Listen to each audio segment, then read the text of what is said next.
Mantralayam TDP నేతలు రెండు గ్రూపులుగా ఏర్పడి కొట్టుకున్నారు. వంట ఏజెన్సీ విషయంలో ఇరు వర్గాలు గొడవపడ్డారు.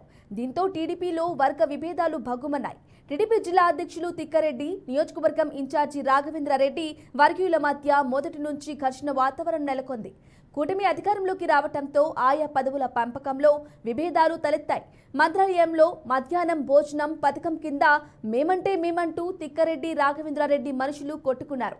పోలీసులు ఉన్నా ఏమీ చేయలేకపోయారు. పార్టీ నాయకుల మధ్య వర్గపోరు ఎలాంటి దారుణాలకు దారితీస్తుందో అని పార్టీ శ్రేణులు మదనపడుతున్నారు. మొన్నటి ఎన్నికల్లో టీడీపీ టికెట్ ఆశించి భంగపడ్డ తిక్కారెడ్డి అప్పటి నుంచి అసంతృప్తిగా ఉన్నారు. అయితే ఎన్నికల ముందు బుజ్జగింపు చర్యలో భాగంగా తిక్కారెడ్డికి జిల్లా అధ్యక్షులు పదవి కట్టబెట్టి ఓదార్చారు.